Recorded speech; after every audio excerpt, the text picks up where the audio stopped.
And welcome back to coverage here of the MPL Gauntlet. As we wind things down, we've got one more match to play before we cut fully to our top 8. We've got Alexander Hayne versus Luca Magni. Now, these two players finished 8th and 9th, but they were tied.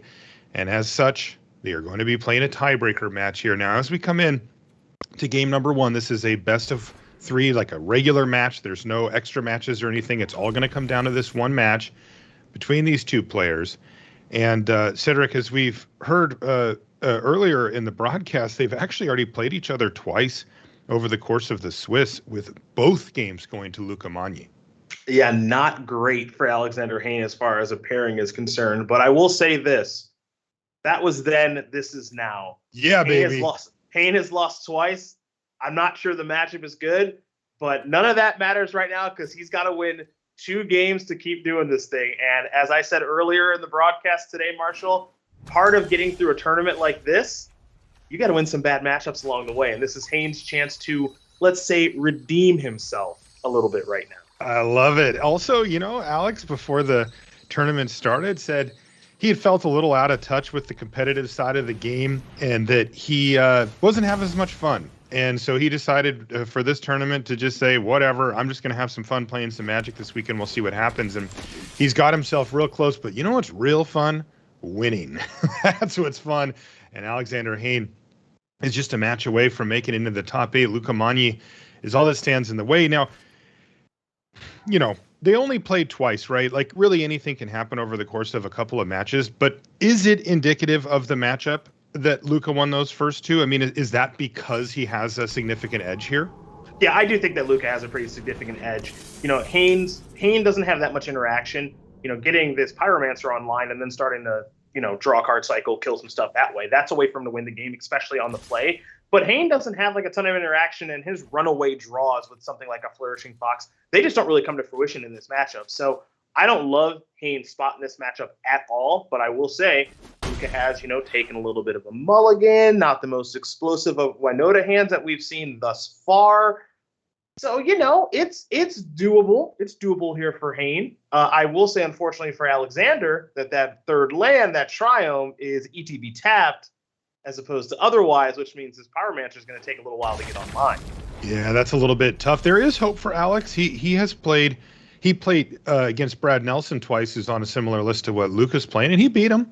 So he has a shot here. This is by no means over, but boy, that tap land did sting, didn't it? Well, it does fix the mana.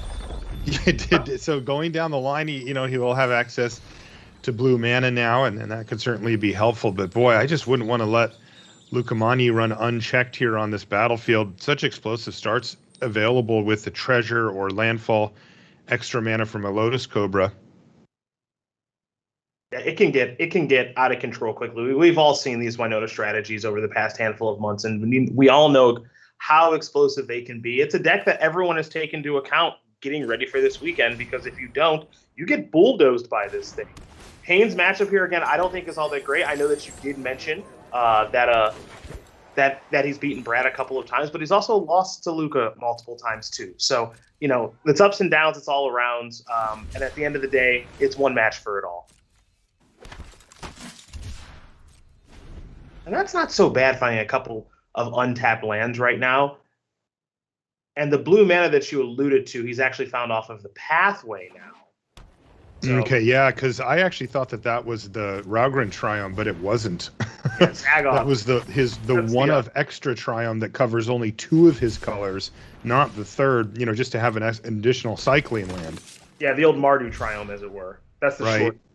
Yeah, Savide, maybe? Anyway, but the point is he did find blue here. Now he can use Ironcrag Pyromancer to start to control this board. Now, Luca decided to take a little bit longer of a route here, right? He said, okay, I can just play Winota with my Lotus Cobra out last turn, or I can sit back here a little bit, build out a couple of more creatures, and actually get a bigger Winota turn for the next time. And that's the line that he's decided to take here. Let's see if it pays off. He loses the Lotus Cobra to the Ironcrag Pyromancer, but he now has 2 creatures that are ready to rumble here to go alongside this Winota and maybe start to get ahead.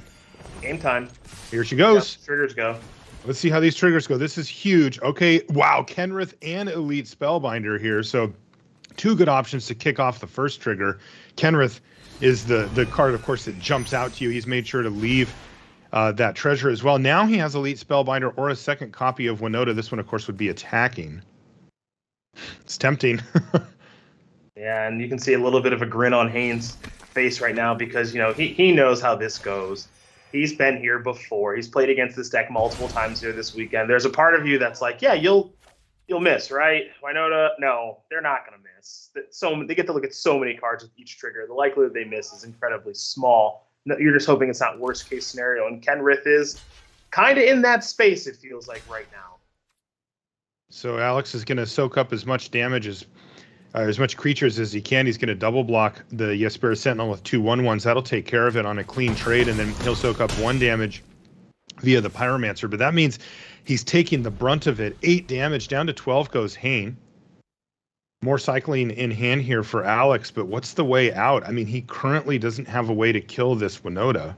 Yeah, the big plan, I think, for Hayne was, you get the Ironcrag Pyromancer down last turn, you play another one this turn, and then you're getting multiple triggers and kind of doing your thing that way. Right. But now I don't really know what the game plan is here. Improbable Alliance isn't a bad place to start, but he's in a kind of a rock and a hard place right now. We'll have to see what he yields off of this cycling of Starling development.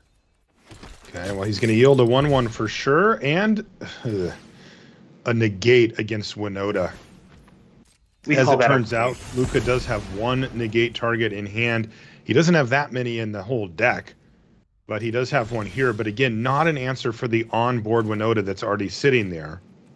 I suppose it is worth noting right now, Marshall, that the Cadillac's going to come down right now, and Hayne doesn't have blue mana untapped for a negate, but these are humans that are out here. Though, again, part of the problem with Kenrith is this red ability to be able to give both trample and haste.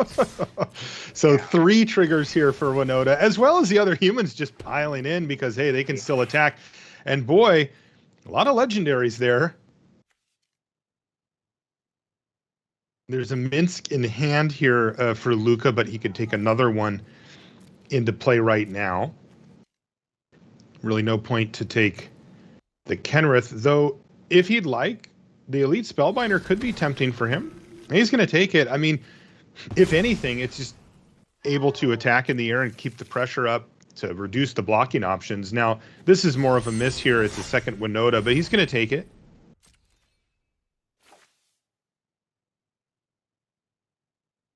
This doesn't feel great here for Hayne. Yeah, he is under serious assault here from Luca Magni. Both players fighting for their tournament life, trying to win this one match to make it into the top 8 and then see what happens.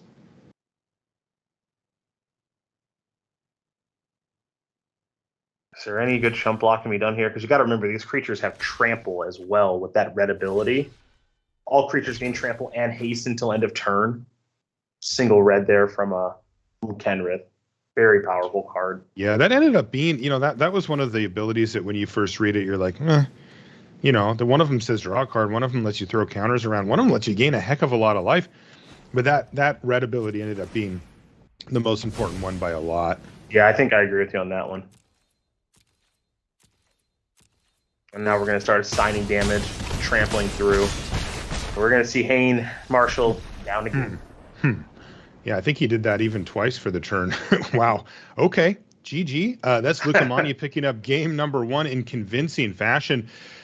Cedric, it played out exactly how you described with a relative lack of interaction from Alexander Hayne. Luca just got to do what he wanted to do. Yeah, Hayne's interaction in game number 1 is very, very expensive. I mean, Zenith Flare, as powerful as that card is, right? It costs 4 mana. Ironcrag Pyromancer, it takes some assembly to get kind of all set up, right? And then even a piece of interaction that Hayne did have there in that main deck copy of Negate kind of showed up at the wrong time, and then Hayne's mana kind of didn't cooperate with him on the turn where he'd actually want to be able to cast Negate. So not a great first game, but I don't think Hayne is really favored in the first game. It's after sideboard where he gets Burning Hands, Red Cat Melee, Disdainful Strokes, Skyclave Apparition, a singleton in his sideboard where things do look a little bit better. But right now, Hayne's already taken 1 mulligan. He might be considering a second one here because the lands are not showing up here for Alexander here in this second game. Impressive game 1 win there for Luca Magni. This deck is designed to put Winota on the battlefield on turn 3. Basically, the 1s and 2s that it runs are geared towards that. That means that even in a good case scenario where Alex does a lot of cycling, if he's on the draw, he won't be able to use Zenith Flare to kill Winota before the attack happens. That's a major problem for him.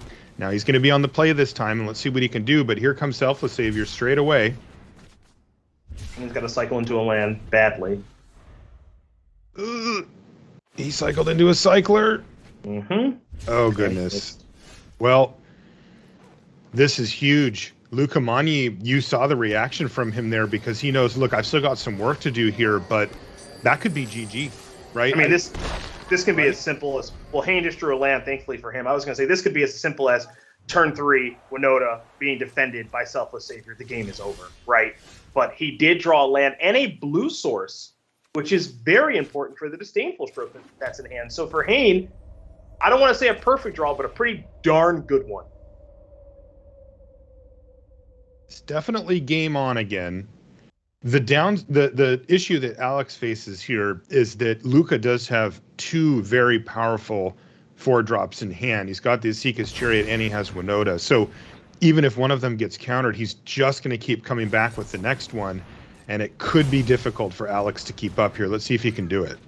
Yeah, sometimes when you're playing against this Winota deck, right, they draw one of their 4-drops, and you're like, okay, well, I've taken care of one of them. I hope they don't have another one, right? In this instance, all right, you drew a Chariot, I countered it. Hopefully you don't have Winota or another Chariot. As we already know, Luca does have a Winota in hand, and is just looking to slide that one onto the battlefield and take over this game just like he did the last one. Yeah, it looks like the best play for Alex, if he assumes that there's a Winota over there, maybe just to kill the Prosperous Innkeeper or the dog and reduce the number of triggers to give himself perhaps a chance. But yeah, he's actually going to go for the higher upside play, which makes a lot of sense. Ironcrate Pyromancer, he's just going to cross his fingers here, but Luca Magni has the green light to play Winota, and Alex can do nothing but shake his head. He's going to face down 2 triggers here.